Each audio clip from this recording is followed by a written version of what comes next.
traditional businesses, they don't let their artists participate. They're helping us build a brand, build a company, and we make sure we do business with them accordingly. As you're scaling, raising money, there's all these different pots, and we're generating money on that level. But they're the ones that are supporting it. They're the ones getting behind it. They're pushing it. They put FaZe in front of their name, and that really means something from a business perspective. Making sure that they participate in the company. That's the major thing. My graduates from my school being Forbes, bag drop. Bag drop. A mic drop, bag drop. Bag drop.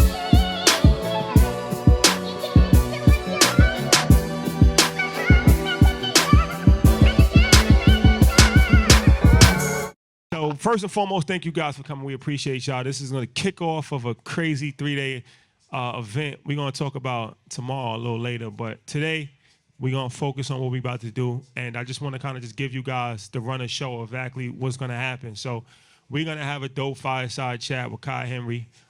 Then Ally is going to have a panel about building wealth. And then it is going to be, networking, vibe. We're going to have art. And it's just going to be a whole night full of just good energy and good vibes. Shout out to my brother, 19 Keys in the building. Of course, the legendary Manny Fresh will be closing the set, but shout out to DJ Oso for holding us down in the opening set. She was rocking. She got to be from New York. Yeah, she was rocking. For sure. So without further ado, let's get into this. So if you watch Market Mondays, make some noise. Yeah, if you've made some money watching Market Mondays, make some noise. My man stood up. All drinks is on him today. Put yes in chat. Put yes in chat if you make some bread. So we talked about FazeClan before, right? If you watch Market Mondays, we talked about FazeClan. And I got a lot of inspiration from FazeClan. They just got $1 billion valuation on the SPAC. And I got introduced to FazeClan through my son, who was a gamer. And when I really started to look into their business model, it just kind of blew my mind that these kids that was playing video games and video game enthusiasts can a couple years later have $1 billion valuation and about to go public on the stock market. So, yeah, that's you should applaud that. Sure. So when we had the opportunity to talk to Kai, it was a no-brainer. So Kai is the Chief Strategy Officer of FazeClan. So we're gonna have a dope conversation about content, about business, about marketing, about all that kind of stuff. So without further ado, Kai Henry. All right, so we're going to, like I said, we're going to have some fun later on. We're going to network. There's a bar and all of that. But for now, this is about education. So we need your undivided attention in true EYL fashion. We're going to drop some gems, give some information, and hopefully, some information that you can actually take and use in your day-to-day life. So, Kai, first and foremost, thank you for joining us, brother. I appreciate it. Check.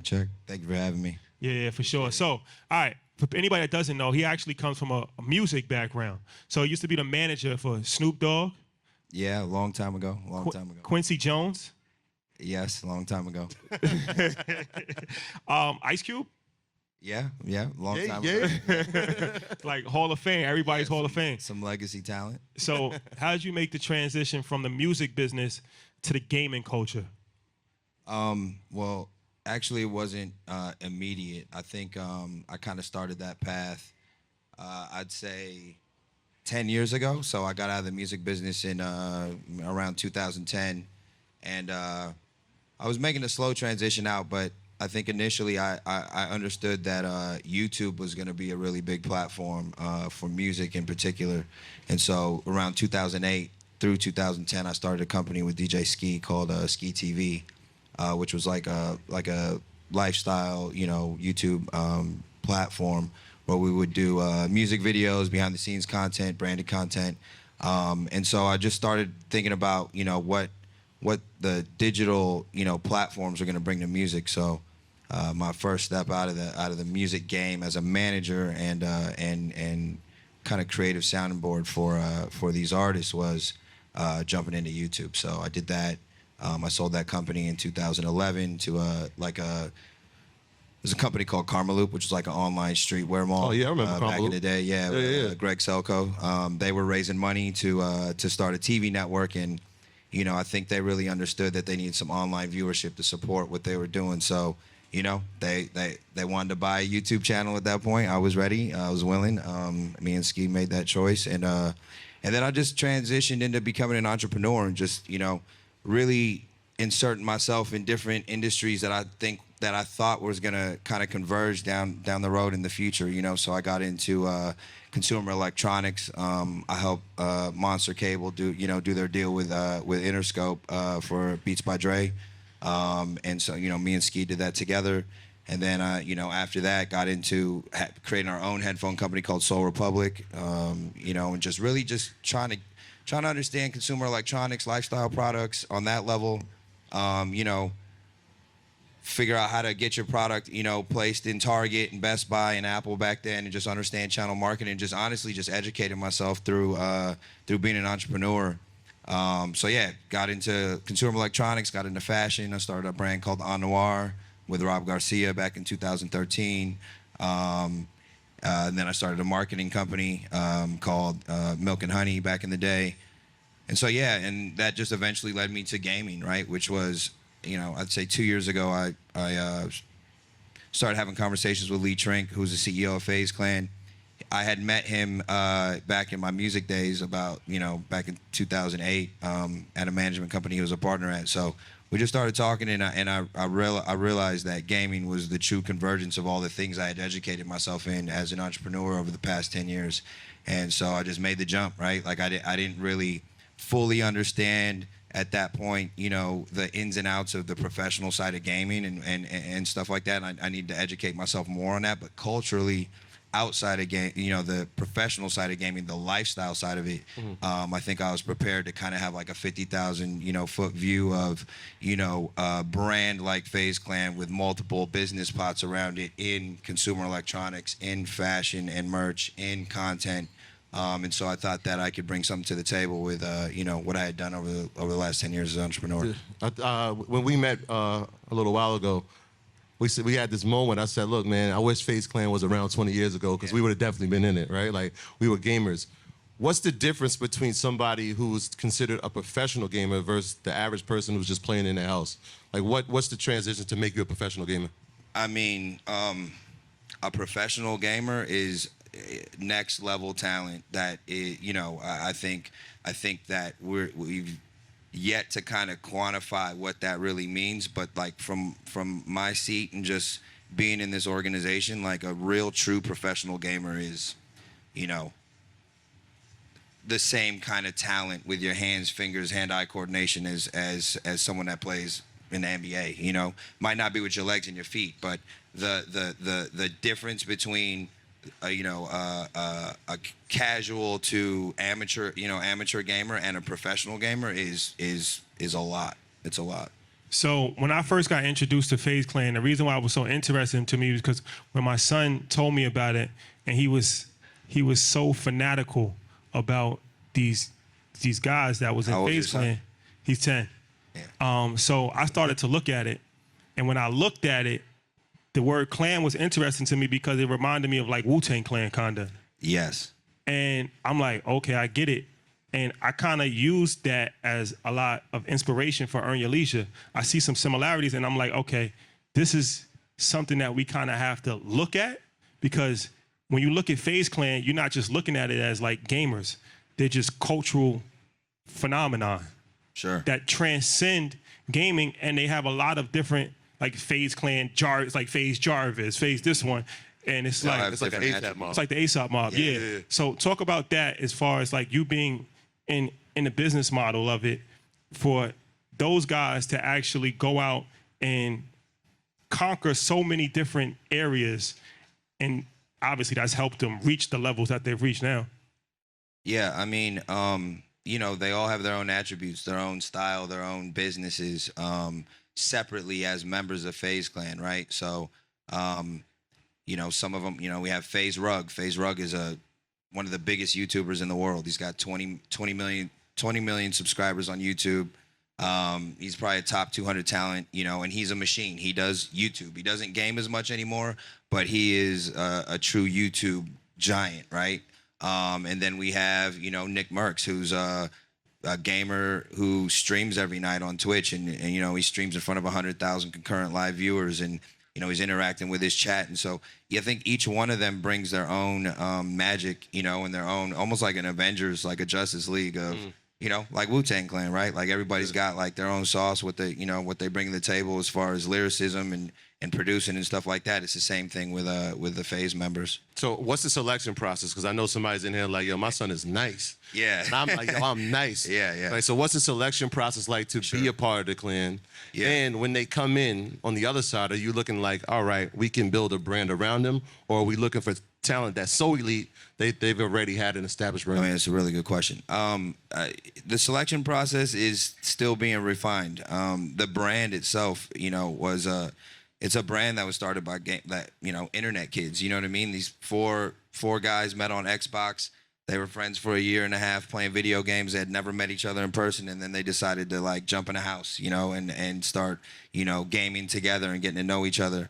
But that was like a decade ago, right? And so, and once they got in the house, they started turning the camera on themselves, creating content, and it was really like the first version of like a content house mixed with gaming to ever exist. And so now, as the brand's gotten bigger and the business has gotten bigger, the selection process is still kind of archaic. It's kind of still like, the original founders, getting in a room and everybody yelling at each other. But I mean, play me. I'm yeah. Everybody's got their own definition of like what a FaZe member should be, but we're getting to a place now where like we've got a big initiative called Phase 1, which is almost like our global casting call for the next FaZe member that we're going to be launching in January. And so, we're finding talent that way. And then, again, like I said, the founders getting in a room, looking at a list of talent that, we've been checking out on Twitch and on YouTube, and everybody putting in on what they think, that person brings to the table to this group, and what, other abilities they bring as well. You know what I mean? So it's not just the same people in the roster. What's that feeling like, right? Because I remember there was a time when you would play against your friend in the house, and then online gaming came. And then out of nowhere, it was people actually recording themselves playing the game, and we're watching that. Right. How does that feel? Because like the industry has changed, right? Twitch didn't exist before you guys were doing that. So what does that feel like when you know that you're shifting the industry and shifting the world, really? Yeah, I mean, it's, that's what I'm in it for. Like, I think everyone at FaZe is about innovation and just like learning, this new world when it comes to, technology and platforms and stuff like that. So, I mean, it feels great. Like every day we're being innovative as far as like how we use these platforms. When you talk about Twitch in particular, I mean, it's really like the evolution of like radio. In my mind, it's like radio. You know what I mean? It's like back in the day, you used to call into the radio station. You want to give out a shout out to your girl or your dude or whatever. You know what I mean? And you like, the line's busy. The line's busy. You finally get through. And that's kind of like what what Twitch is like now to this generation. It's like you could jump in the chat and talk to your favorite, talk to the actual person you're following, and then you do a donation, your name fly across the screen, and they shout you out and stuff like that. And so it's another form of connection with who you're following, and really getting that bridge. That's the difference between a traditional celebrity and the new generation of celebrities now, is you actually have that kind of built-in connection through these platforms where you feel like you could reach out and touch who you are following, right, and who you're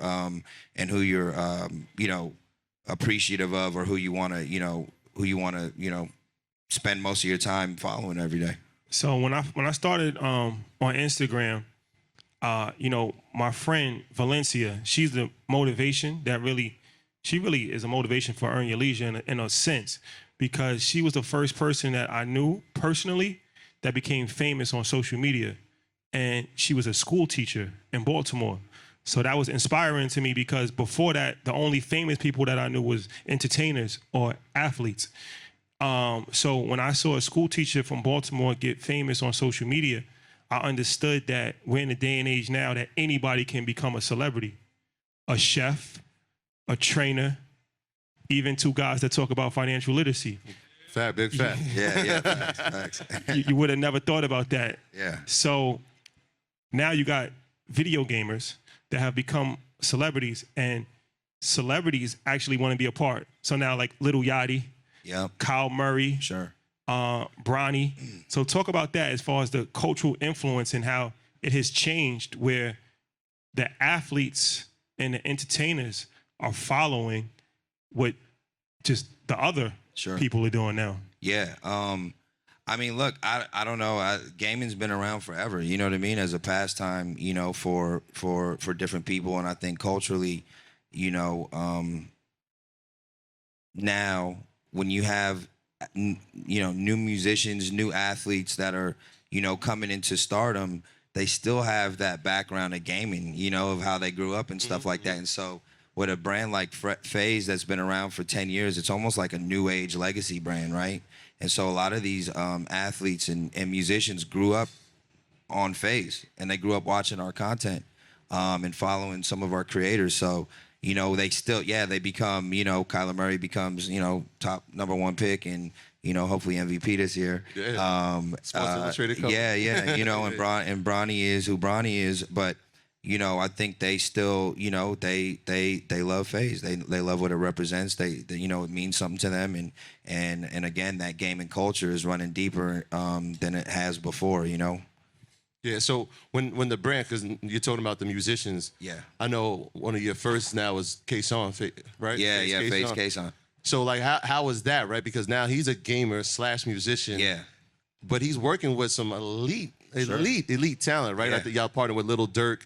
So how did that come about? How did that work? Yeah, I mean, I think now, like, you know, every time I meet someone who's gonna be a new FaZe member, or you know, someone that's gonna be announced as one of our next members, I kind of like did, you know, me and the head of talent, Darren Yan, who runs all of our talent.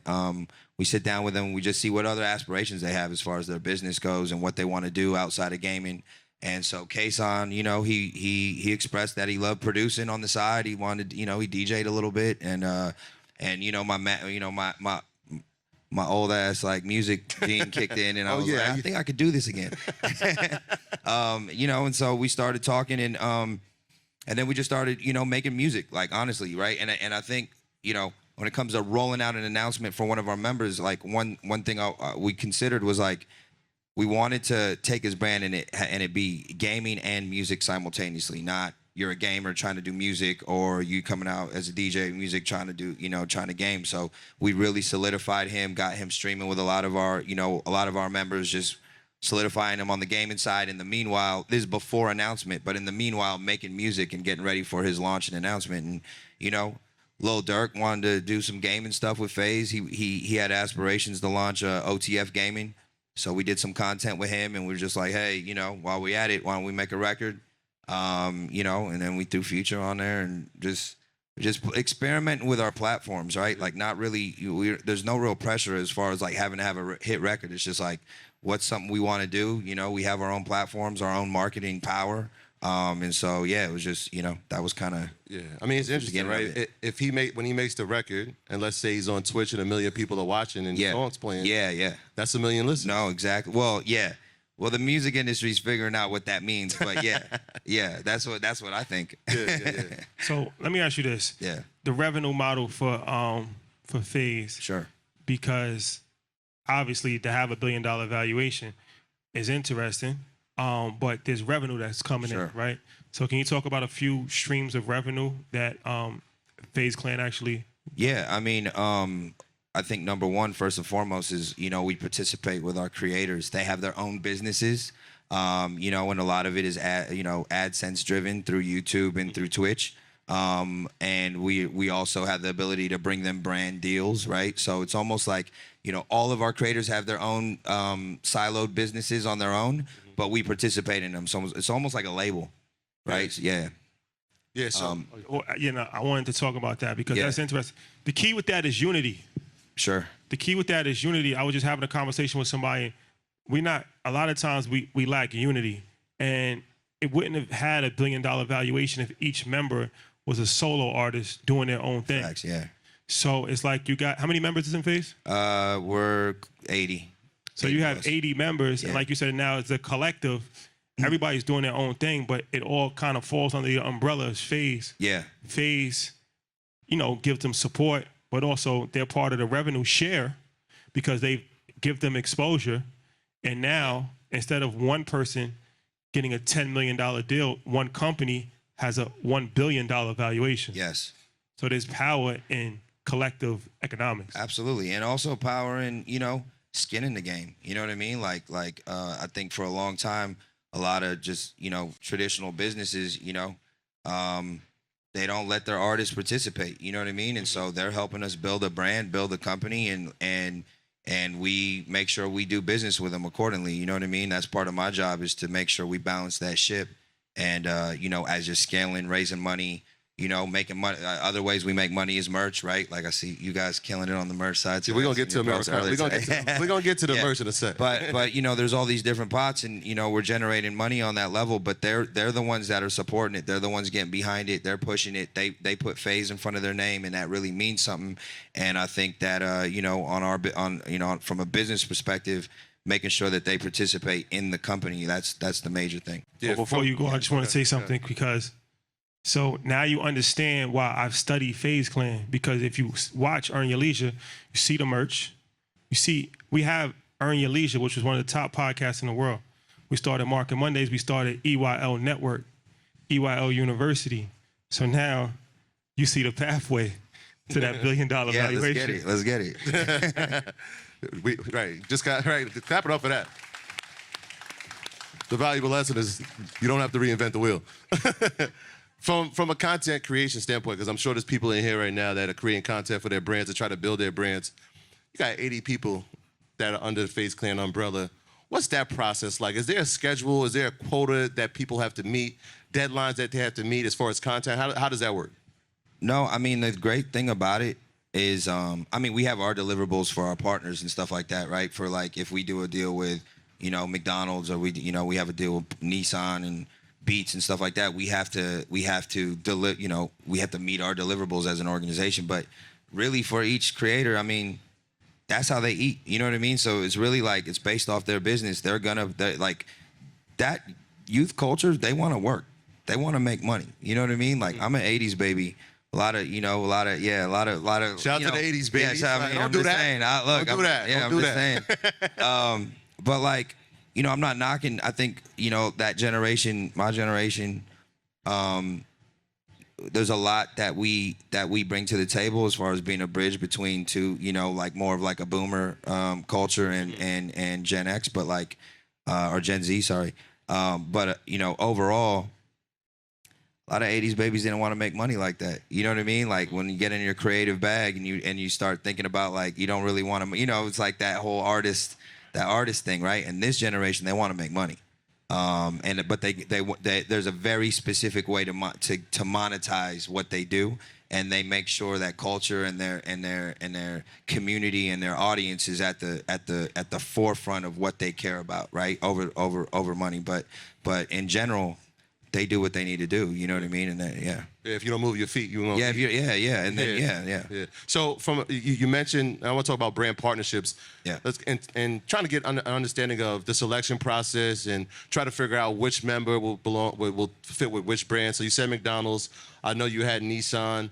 NFL you did a deal with. Beats by Dre, I'm sure you had a part to do with that, being that you were there. You had a DC comic, which was incredible. Yes. And then you did a deal with Manchester City, which is a soccer club. Yeah. So what is the process in trying to find the brands, or obviously at this point maybe brands are coming to you, and figure out which FazeClan member will fit with which brand? Yeah, there's a lot. I don't know. There's just a lot of opportunity and ideas, So I think the selection process really comes down to, like, we've got a great head of marketing, Xavier Ramos, who like comes from the music business and just understands our brand. He's kind of like our protector of our brand, and he sources a lot of those opportunities. A lot of it comes in from from talent and stuff like that, from the talent that want to be in that campaign or something like that. They'll have an idea.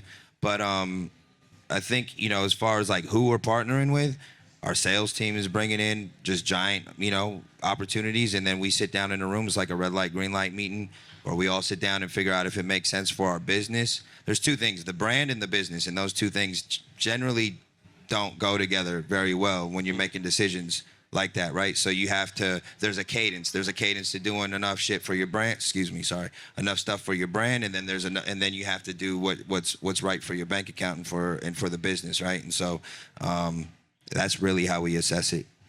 So talk about managing personnel. I mean, it's hard to manage 10 people, Yeah. 5 people, Yeah. 80 people, 80 young people, and that's something that as your business scales, it becomes more and more difficult. You got stars and they got egos.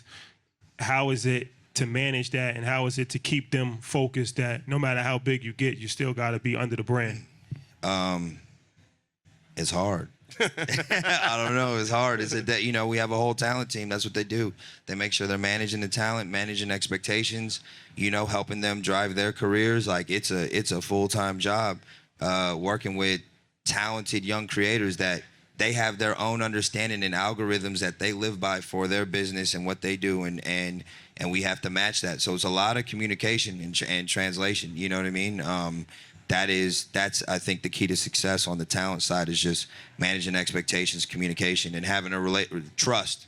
You gotta have trust, right? So no talent's gonna follow you if they don't trust you, and so that's what we do. Yeah, one of the big things we had Art Basel, and there's a new form of art, right? NFTs have taken over the landscape over the past year. Yeah. The metaverse is here, right? And when we spoke about the metaverse, if we're in the gaming, we've seen the metaverse. I feel like we've been in the metaverse. Yeah, we've right? been in there. We've Yeah. been in there with like Yeah, Grand yeah. Theft and Yeah. Fortnite. We've been in this metaverse. Yeah. Sims.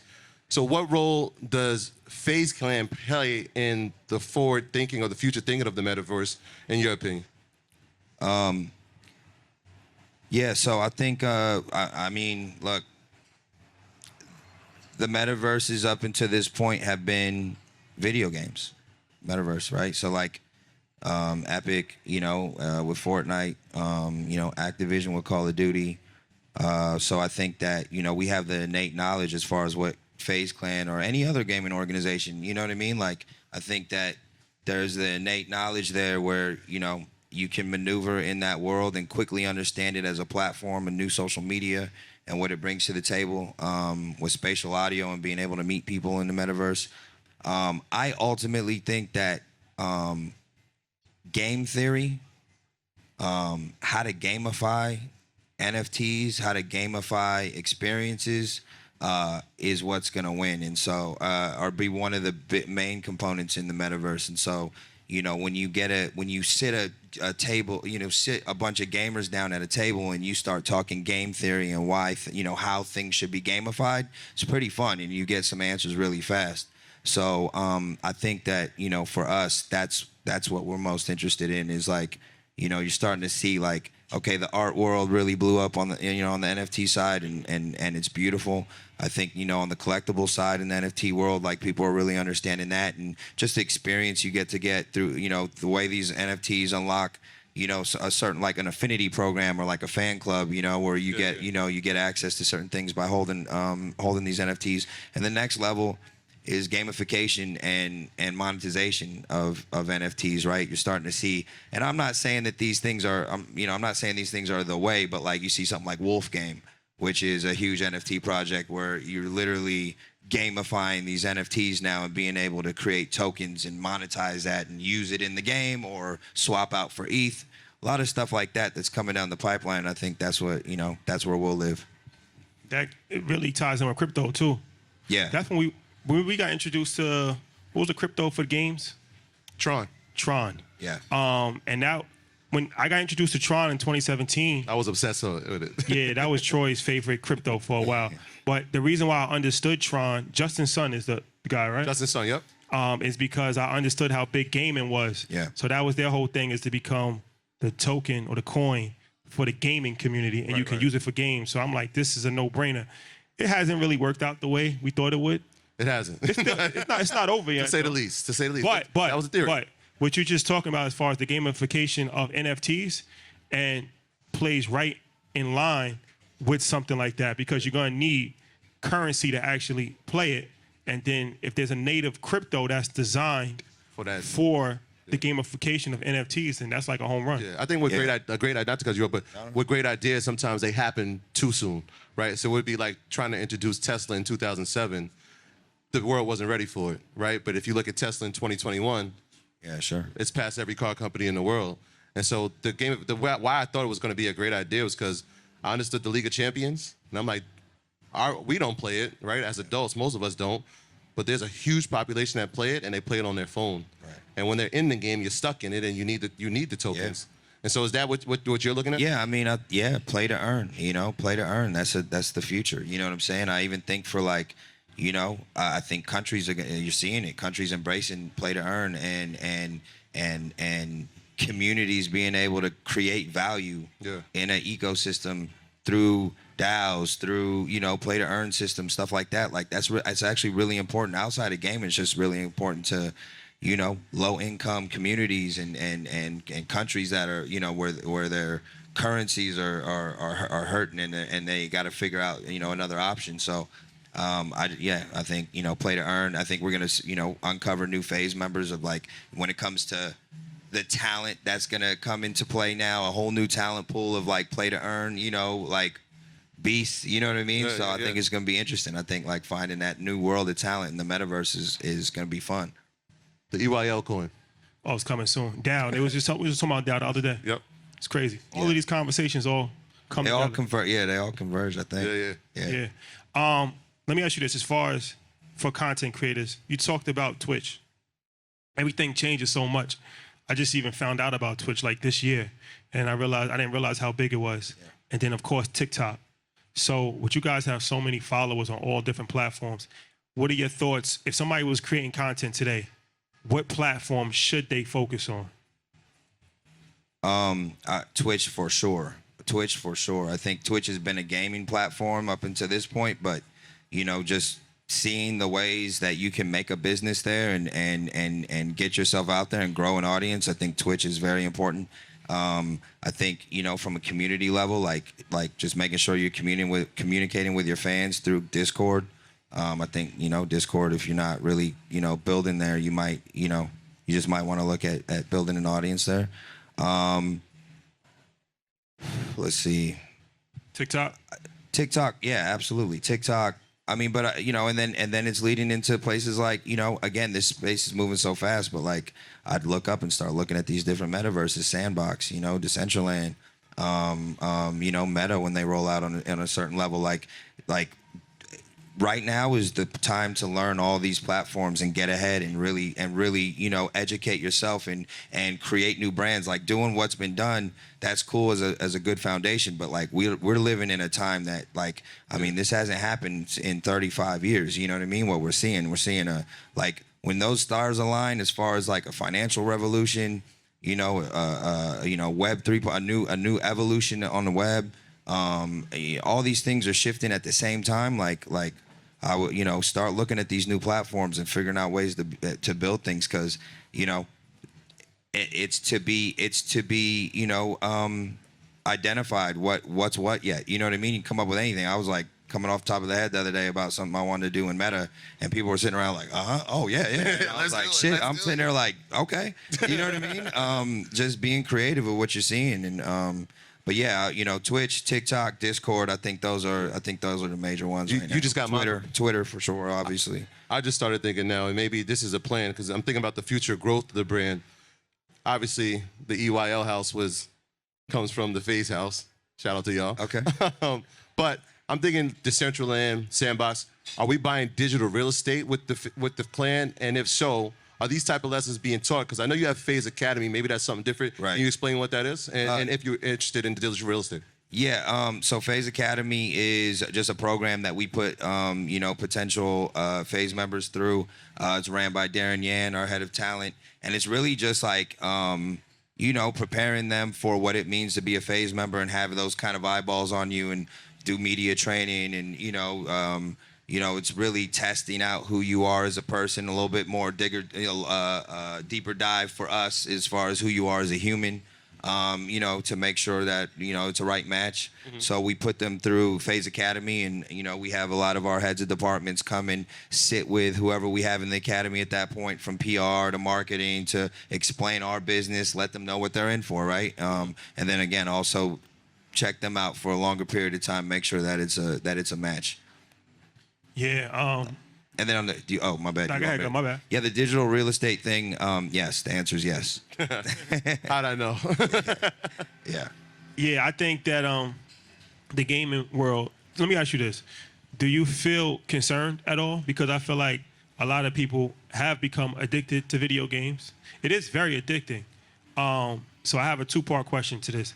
A, is there any level of concern for how fast video game culture has grown? And we talk about the metaverse where people could potentially like live in the metaverse more than they actually live in the physical world.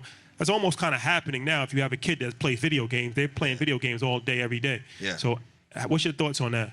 I think it's a double-edged sword for sure. You know, I think that, you know, growing up, you know, my parents make sure I'm outside and, you know, playing for a certain amount of time, and they wouldn't really let me, you know, play video games as much. But to the flip side of that, there wasn't like an option to really make money like that. You know what I mean? Or like have a business like gaming. Like that wasn't an option. So I will say that outside of gaming, if you think about the next jobs that are going to be coming up in the future, it's going to be mainly digital based jobs. You know what I mean? And so if you're seeing your child or godchild or young brother or sister, if you're seeing them have talents, innate talent in that world, it's almost like seeing someone kick a soccer ball and them having like true talent, you know what I mean, early on, and you're like, and the first thing you do as a parent, you're like, oh shit, I need to go get them a soccer ball, a bag, some cleats, and we're gonna sign them up, right, or her up. So I think that, you know, if you start thinking about what these new jobs are gonna be and what's gonna happen in the future as far as business goes, you should lean into some of those talents and foster some of that stuff, you know, when you see talent there. You know, my opinion. But you obviously you don't want someone just like full blown, you know, losing somebody to the metaverse right now. I don't think that's the move. But again, I think that people tense up and get scared of when they see the amount of time and when they see their kid or a young person living like that. Again, there's going to be where the jobs are at, right? If you think about it, like in the future. So I think that a lot of that, you know, talent seeking on that end is really important, but also balancing it out, make sure, you know, that someone's not just full blown gone over there. I want to ask your opinion on, I feel like video games was, everything we're talking about now with metaverse and all that, a lot of people can't understand it, but I understand it because I understand Fortnite and I understand in-app purchases and I understand the pressure to make your character Hold on. How many parents we got in here right now? Y'all know about in-app purchases for sure, right? Yeah, Your bills get every $9.99 charge every 2 days. Yeah, that's what he's talking about. So, it really revolutionized the whole business model because before, when I played video games, you just buy John Madden for $50 or whatever, and that's it. When Fortnite is free, now these video games are free, but these in-app purchases is like $50 a week. Like, there's unlimited amount of money that you can spend. Yeah. So, talk about that as far as how that really transformed, in my opinion, the video game culture into billions and billions of dollars. Yeah, I mean, look, when social media came into play, I think that was the catalyst to all of this, right? And people's digital selves are as important than their physical self as far as representation to other people, right? And so when you're playing a video game and it's, you know, you get to flex some jersey or something that you're wearing in Madden, or you get to wear some cool sneakers in Fortnite, and you're streaming with your friends, that's a flex, right? And so I just think that, you know, social media really plays into that and really gave us an understanding of what our digital self is and what we want other people to see. I want to know the key to keeping your brand as the premier name in this space, right? If we think esports, automatically the first thing we think is FazeClan. And I know there's other sports competition teams, but it's like they're not irrelevant. What has been the key to making sure that you're at the forefront of this, that your name, that your brand, that F, right? Hold on, is it here? Did I do it right? I got it right? I got it right. Yeah. All right, so how do we make sure that F is entrenched in everybody's mind once they think e-gaming? Yeah, so I think there's a difference, right? There's esports, which is the professional side of gaming, which is more of a franchise, you know, a lot of players moving around from, you know, team to team, and they don't really have the time to establish themselves as they don't really have the time to give themselves an online presence like the amateur gaming, right? So I always tell people this, like, imagine, like, the physics are different in this world, right, of gaming. Imagine if the G League Lakers team was more popular than the Lakers. That's kind of like where gaming is, right? So like the amateur gamers that have the time to put into streaming 12 hours a day in front of their fans and stuff like that, they're amateur gamers. They're not professional gamers. Professional gamers are practicing for the next tournament and making sure that they can perform at the highest level and win a tournament purse, right, or prize. Yeah. And so, you know, I think that, I don't know, as far as making sure that we're in front of everybody, we just look to push the space of gaming in general. Gaming has not been defined. I think esports has been defined to a certain extent, but gaming hasn't been defined culturally. And so when we're making moves, or if I'm thinking it's a strategic move we should make, I'm thinking about pushing gaming. I'm not thinking about pushing FazeClan. And when you're in an emerging industry and you're a bleeding edge company, that's, I think, the way you should think. You need to transcend your own business, as far as thought process goes, transcend your own brand and franchise, and think about how can I push this space, right? So, and there's certain moves that when we make those moves, a lot of our quote unquote competitors, they make more money. You know what I mean? Because we're unlocking and kicking down certain doors, and those are the moves I love to make. And I think that's how you achieve that. Yeah, you talked about the cash prizes for some of these tournaments. I remember seeing the first time that there was $1 million prize, and I was like, wow, I should have kept gaming for the rest of my life. Yeah. But now we've been seeing, like, you've taken over the U.S. Open, Sure, and the prize money is going up. Do you think there's an endless limit? Because at a certain point, I know you were inside Arthur Ashe Stadium, and the $3.2 million was the prize. Yeah. And the person who wins the actual U.S. Open gets paid the same amount. Yeah. So where do you think this prize money is going? Is it limitless? I don't think it's limitless, but I think there's a lot of room. There's a lot of room. I mean, again, gaming is entertainment. You know what I mean? It's entertainment. So, you know, whether or not, from whatever age group you're from, if you really understand it for yourself, which you know, you just have to find ways to correlate it to something that you're attracted to on that level, right? Because this generation sees gaming, you know, just like we, you know, that event is the Super Bowl. Right. You know what I mean? And so, or the World Cup. And I think that, you know, when it comes to youth culture, that's what they're into. That's what they love watching. That's what they identify with. And so I think the scalability there from a professional esports side it's not limitless. I don't think anything is, but it's the potential is great. Scaling looks like yeah. I appreciate. I know you got to go, brother. But any last thing you want to tell, or future plans for FazeClan? No, I think we kind of covered it on the you know, on the NFT side and how we're looking at the metaverse. You know, I think other than that, you know, maybe just some bits on a business level. You know, I think, you know, what I like on, you know, as far as my personal mantra, FazeClan is like the ultimate place to me to exercise what I believe in as far as bridging the gap between youth culture, even black culture, and what, you know, and something as explosive as gaming. So, you know, I really stress, you know, communicating with young people from youth culture, understand, you know, talking to your kids, talking to people that live and have innate knowledge of any of these spaces. It's not just gaming, it's, you know, whatever's going to help you drive your business or whatever you're on, like really finding the magic in the middle, like communicating with youth culture is important. You know what I mean? And that's what I'm trying to teach as far as, like, you know, scaling a business, going public, stuff like that, bringing corporations and corporate culture and meeting youth culture, and honoring it on high, just like you would, you know, when I bring in talent or I bring in someone to my creative team or whatever. I'm not asking really what, you know, I'm not as interested as their resume as I am in their talent. And I make sure that they sit at the same table as a CFO and a COO, and we honor what they have to say, just like, you know, the tippy top of any type of corporate structure and who sits at that table.